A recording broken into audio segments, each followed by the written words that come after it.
নমস্কার বন্ধুরা, কেমন আছেন আপনারা সবাই? আশা করছি আপনারা সবাই সুস্থ আছেন, ভালো আছেন।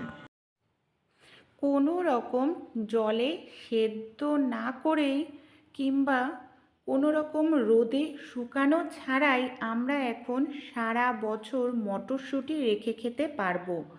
আর মটরশুঁটির স্বাদ, গন্ধ, কালার কিচ্ছু নষ্ট হবে না, ফাঙ্গাস ধরবে না, সারা বছর টাটকা সবুজ থাকবে। শীতকালের শেষের দিকটা মটরশুঁটির দাম কিন্তু অনেকটাই কম হয়। আর আমরা যদি এখন এই সময় কম দামে কিনে মটরশুঁটিগুলোকে সংরক্ষণ করি, অফ টাইমে আমরা নানা রকম রেসিপি তৈরি করে খেতে পারবো। আর এইভাবে যদি আমরা মটরশুঁটি সংরক্ষণ করি তাহলে কিন্তু মটরশুঁটির কালারও নষ্ট হবে না, মটরশুঁটির স্বাদও ঠিক থাকবে। এমনকি অফ টাইমে যখন আমরা রান্না করব মটরশুঁটিটা খুব সুন্দরভাবে সেদ্ধ হবে। অনেক সময় মটরশুঁটির আমরা শুকনো মটরশুঁটি কিনে নিয়ে আসি বাজার থেকে, ঠিকমতো সেদ্ধ হয় না। তাই কিভাবে সংরক্ষণ করি চলুন দেখে নিই। এখানে দেখুন আমি 1 কিলো পরিমাণ মতো মটরশুঁটি নিয়ে নিয়েছি। আমরা যে মটরশুঁটিগুলোকে সংরক্ষণ করব অবশ্যই চেষ্টা করতে হবে মটরশুঁটিগুলো যেন পুষ্ট হয়, মানে একদম যে কচি ধরনের একটি মটরশুঁটি হয় সেই মটরশুঁটি যদি সংরক্ষণ করি বেশি দিন ভালো থাকবে না। তাই যে মটরশুঁটিগুলোকে সারা বছর রাখতে চান এই ধরনের একটু মটরশুঁটি নেবেন, যেগুলো একদম পুষ্ট মটরশুঁটি, তাহলে সারা বছর ভালো থাকবে। এখানে আমি মটরশুঁটিগুলোকে ছাড়িয়ে নিচ্ছি। আর আমরা যদি একটি সেফটি পিন দিয়ে এইভাবে মটরশুঁটিগুলোকে ছাড়াই খুব দ্রুত তাড়াতাড়ি মটরশুঁটি ছাড়ানো হয়ে যায়। দেখুন এখানে কিন্তু আমি অনেকটা পরিমাণ মটরশুঁটি এইভাবে ছাড়িয়ে রেডি করে নিলাম। বন্ধুরা, আপনারাও এইভাবে মটরশুঁটি সেফটি পিনের সাহায্যে খুব দ্রুত তাড়াতাড়ি ছাড়িয়ে নিতে পারবেন, সময়ও কম লাগে। এবার আমরা কিভাবে এটাকে সংরক্ষণ করব চলুন দেখে নিই। এখানে আমাদের একটি পাত্রের মধ্যে নিয়ে নিতে হবে জল। আমরা কিন্তু মটরশুঁটিগুলোকে জলে সেদ্ধ করব না। জলের মধ্যে এখানে আমি সামান্য পরিমাণ দিয়ে দেব ভিনিগার।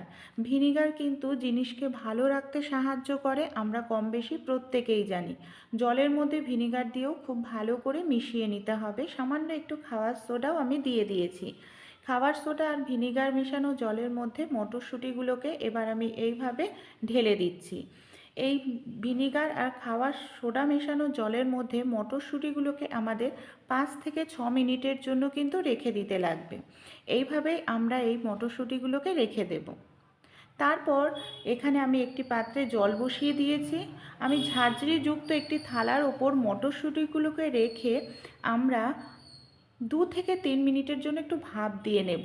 2 থেকে 3 মিনিট ভাপ দিলেই কিন্তু মটরশুঁটিগুলো এখানে আমাদের সেদ্ধ হবে না, হালকা একটু জাস্ট ভাপানো হবে। এখানে কিন্তু জলে সেদ্ধ করলে মটরশুঁটির টেস্ট নষ্ট হয়ে যায়, মিষ্টি ভাবটা চলে যায়। আর এইভাবে হালকা একটু ভাপ দিলে টেস্ট নষ্ট হবে না, এমনকি এর কালারও ঠিক থাকবে, খেতেও ভালো লাগবে। আর এইভাবে হালকা একটু ভাপ দিয়ে নিলে যে সুবিধাটা হবে মটরশুঁটির ফাঙ্গাস ধরবে না, নষ্ট হবে না। এবার একটি পাত্রের মধ্যে নিয়ে নিতে হবে জল। আর অবশ্যই এখানে দেখুন নর্মাল নয়, এখানে ডিপ ফ্রিজের যে ঠান্ডা জল সেই জল নেবেন। কিন্তু মটরশুঁটিগুলোকে হালকা একটু ভাপ দিয়ে এই ডিপ ফ্রিজের ঠান্ডা জলের মধ্যে দিয়ে দেবেন। এতে কি হবে, মটরশুঁটির যে কালারটা সেই কালারটা ঠিক থাকবে, এমনকি একদম ডিপ কালার থাকবে। এখানে আমি এই ফ্রিজের ঠান্ডা জলের মধ্যে আবারও মটরশুঁটিগুলোকে 3 থেকে 4 মিনিটের জন্য রেখে দিয়েছি। তুলে পাত্রের মধ্যে নিয়ে নেব। একটি পাত্র এখানে আমি নিয়ে নিয়েছি। পাত্রের মধ্যে আমি এখানে ভিনিগার দেখুন নিয়ে নিচ্ছি। সামান্য পরিমাণ একটু ভিনিগার নেব আর সামান্য পরিমাণ একটু সরিষার তেল নেব। দুটোকেই না খুব ভালো করে আমাদের এইভাবে মিশিয়ে ফেটিয়ে নিতে হবে। যখন সুন্দরভাবে ফেটানো হবে দেখবেন একটি ক্রিমের মতো মিশ্রণ কিন্তু এখানে আমাদের তৈরি হয়ে যাবে। তখন বুঝতে হবে যে এটা পুরোপুরি রেডি হয়ে গেছে। এটাকে আমরা কোথায় কিভাবে ব্যবহার করব চলুন দেখে নিই, যাতে আমাদের মটরশুঁটির মধ্যে কোনো রকম ফাঙ্গাস ধরবে না সারা বছর রাখলেও। এই যে মটরশুঁটিটা রয়েছে এর মধ্যে আমি এই মিশ্রণটা দিয়ে দিচ্ছি। দেওয়ার পর খুব ভালো করে না আমাদের হাতের সাহায্যে এটাকে মিশিয়ে নিতে হবে। এই যে সরিষার তেল আর ভিনিগার, এটা কিন্তু আমরা যদি মটরশুঁটির গায়ে লাগিয়ে রাখতে পারি, আমরা ডিপ ফ্রিজে না রাখলে যদি নর্মাল ফ্রিজেও কাচের জারের মধ্যে রেখে দিই তাহলে কিন্তু মটরশুঁটিগুলোকে নষ্ট হবে না। আর অবশ্যই আপনারা কিন্তু কোনো এয়ারটাইট কন্টেনারে রাখবেন, কোনো কৌটোয় বা এই ধরনের প্যাকেটে যদি রাখতে চান তাহলে কি করবেন, এই দেখুন মটরশুঁটির গায়ে যেন কোনো রকম জল না থাকে। জল থাকলে কিন্তু মটরশুঁটি নষ্ট হয়ে যাবে। জল কিন্তু আগে আপনাদের খুব সুন্দর করে ঝরিয়ে নিতে হবে জলটাকে। এখানে আমি পলিথিনে যদি রাখতে চান কিভাবে রাখবেন, পেপারের ওপর পলিথিনটা রেখে হাওয়াটাকে বের করে নেবেন, আয়রনটাকে গরম করে একেবারে প্যাকেটটাকে সিল করে দেবেন। এই দেখুন প্যাকেট কিন্তু সিল হয়ে গেছে, এই দেখতে পাচ্ছেন মটরশুঁটি বের হচ্ছে না।